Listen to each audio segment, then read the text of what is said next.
More than 2,000 people signed up for this event, and they're spread across 85 parks in the city of Austin. The idea is to bring families out and help clean up this environment. Now, this massive pothole stretches across the entire street. It's about a foot deep and a major inconvenience to those living in this area. Terrio says the water was crystal clear just about 2 weeks ago, and the moment they started dumping in wastewater into the river, it began to turn green. Let's put this into perspective. Right next to Chris's Southeast Texas St. Mary on 9th Avenue is this really big water tower, and inside that water tower fits 1 million gallons of pure water. That's right, Terry. Well, in fact, the difference is that Route F would be considered a permanent road for the public, and the other routes would just be open during emergencies or evacuations. But I want you to take a look right behind me. This is where that proposed Route F would enter Steiner Ranch. Lake Travis has reached its highest level in 21 years. That's why the Lower Colorado River Authority is paying close attention to Mansfield Dam right behind me. As you can see, people are starting to come out here and get video and pictures of this rushing water. The storm hit really hard in Morgan City. In fact, you can still feel the wind inside the storm chaser. But I want to show you outside what we're looking at. We've seen the National Guard staged on the side of the road. Now, I spoke to people in Morgan City. They say this isn't the first time they deal with this sort of destruction. It's gonna be a process of cleaning all this mess up, you know? This is not the first storm for Barry Walker. Roofs, trees, and fences around his neighborhood in Morgan City have been blown away. You know, at first they said that it wasn't gonna be nothing but a rainmaker and little strong winds. As you can see, we got strong winds, you know? But that's about it. A generator is now the only source of energy powering up his home. We hadn't had any electricity since about 3 o'clock early this morning. And as you know, in the heat of Louisiana, it gets hot without electric. For neighbors like Dusty Slayton, this is nothing from the norm. When you're born in Louisiana and you're living on a Chaffalaya Basin, we're used to it. We know what to do. Like running. Despite the rain and destruction, Lawrence Elton is still out running at full force. A lot of wind and rain, but the safest place you can go run is out here, away from the power lines. It's a challenge that's now fueling up the community as they slowly get back on their feet after the intense storm. Kind of new challenge, put you a little something to work against. I spoke to one business owner who says once the bridge is complete, it'll help unite the Kingsland community. There it is right there. Look at that. Pieces of the 2900 bridge. Unbelievable. Destruction took on the Kingsland community last October. It was a terrible day here in Kingsland, the day the bridge washed away. It's been an inconvenience for those like Pat Mueller, who own a business along Lake LBJ. There's still people on the other side struggle with grocery stores because the HEB is on this side of the bridge, you know, on this side of the river, so they can't get there. So it's, and the hospital's on the other side, so that's still a big deal. You know, none of that has changed. That's why crew members with TxDOT have been working non-stop to rebuild the bridge. So far, 14 columns have been built along the path, and crews are still working to clean up trees and docking debris along the way. Seeing the progress is amazing. Matthew Hitt says this construction has been going faster than usual. It shows that the people who are making the decisions have the well-being of Kingsland in the top of their priorities. It's work quickly being done, so those like Mueller can reconnect with neighbors across the lake.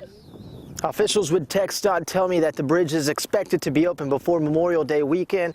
Those living around here say they are very excited to finally see the community come back to life.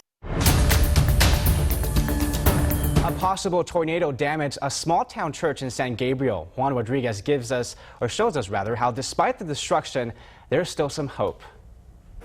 This building houses the oldest congregation in Milam County.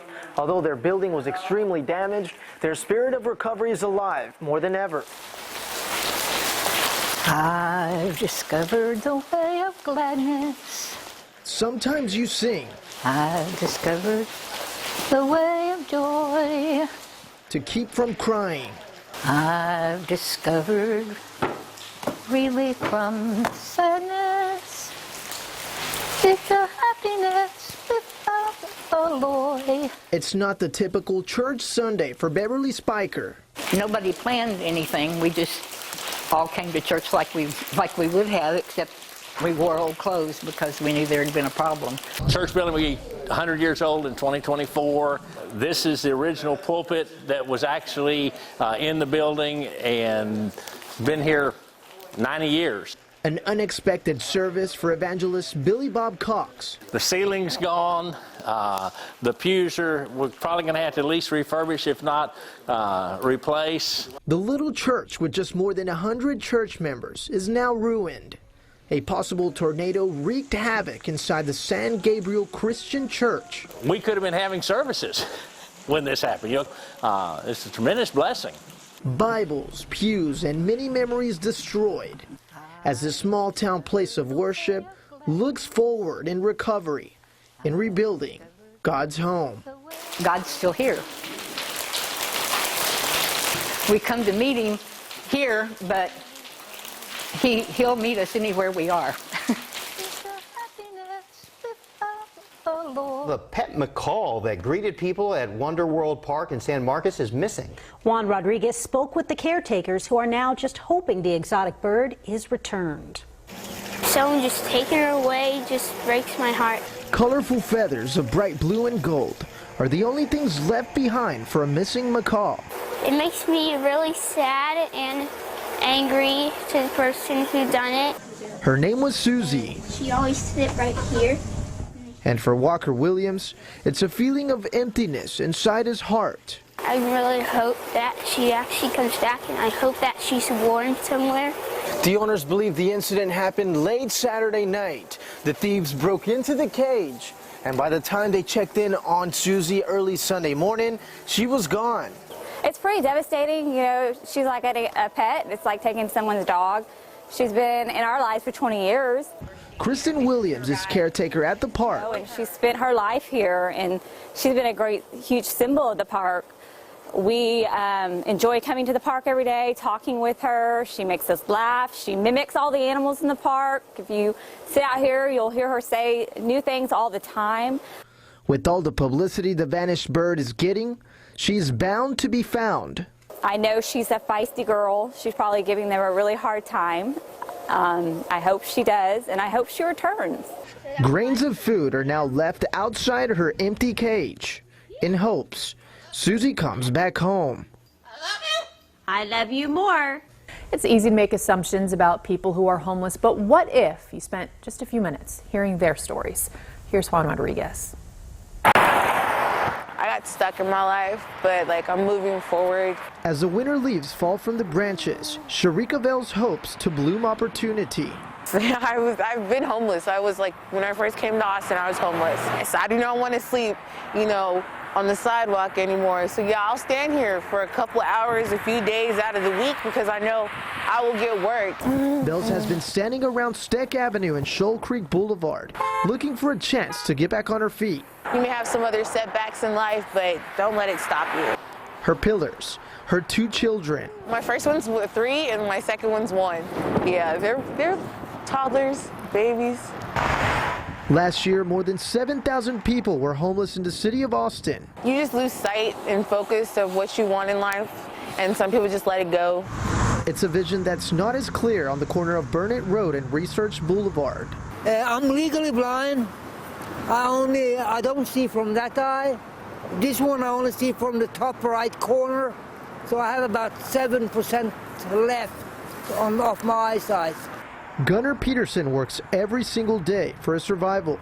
I have to get up 4 or 5 every morning. So I fly in the sun maybe 10, 12 hours every day just to pay for the room, So this is my 3rd day out here. Yesterday I passed out a couple numbers. When it comes closer to the holidays, it gets colder. It's harder to survive, Once you let it go, you gotta grab it back, go get it back. So it's I'm gonna go get it. It's 2 lives on a different road, but with the same mission. And I hope that for this year that all people in this world, all races can get a little closer.